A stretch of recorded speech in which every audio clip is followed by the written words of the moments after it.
Hi guys, today I would like to talk a little bit about Haya. And Haya has some minor, uh, doesn't really have one word, but it has several words that it could be translated to. One of them is humility, sensitivity, shyness, apprehensiveness, and shame. The idea or the concept of Haya is not a new one, and it's not an invented one, but it's something that we all carry with us. It's a fitra, or a nature that we have.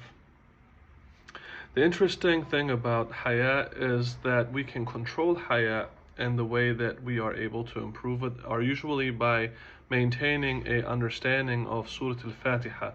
So for example, if I start a task with other than the name of Allah, then I have Haya, I have humility, and I ask Allah subhanahu wa ta'ala for forgiveness.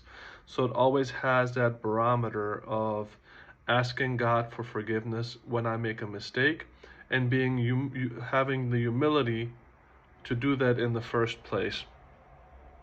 There's two ways to practice Haya, and one of them is on the individual level, and one of them is on a community level. And on an individual level is if I am by myself being indecent. And on a community level, what it says that people are indecent on a community level. The idea of Haya and the fact that it is part of us, that we were born with it, it's kind of like thinking about it like a muscle. If we use the muscle, then it will get stronger, and if we don't use a muscle, we will lose the muscle. So in that same aspect, Haya works just about the same. So if people practice Haya, then they will be able to improve their Haya. And if people are negligent of their Haya, then over time this Haya will decrease inside of them. This Haya is tied into the moral compass, not of the laws as man make them, but it's more of the idea of the laws as Allah subhanahu wa ta'ala has sent them to us. So for example, if I have a feeling that what I am doing is wrong, that is my natural barometer that what I'm doing is obviously wrong, and vice versa. Well, it's my choice whether it's something that I want to neglect or not.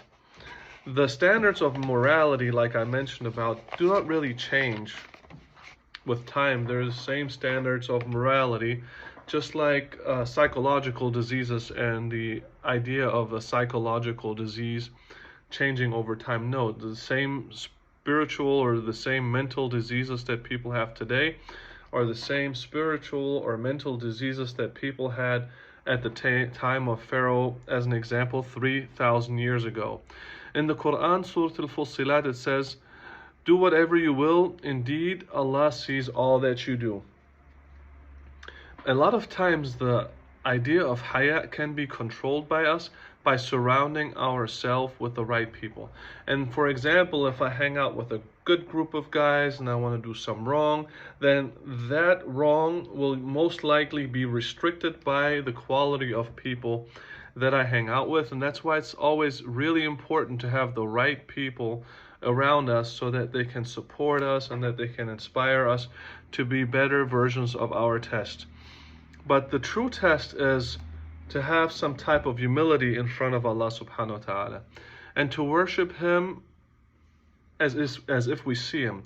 And if we do not see Him, we are certain that He sees us. And that plays an important role, because the actions that we are now doing are exactly the actions that we should be doing. And if we don't do them, we know that Allah subhanahu wa ta'ala is watching that action in the first place. With that said, all of us are born into a environment of chaos. وَلَقَدْ خَلَقْنَا الْإِنسَانَ فِي كَبَدٍ. And it's very important for us to continue to struggle on a path of good and become better people, and work on our shyness and humility, and hopefully become an inspiration not just to ourselves to become better people, but also to those around us.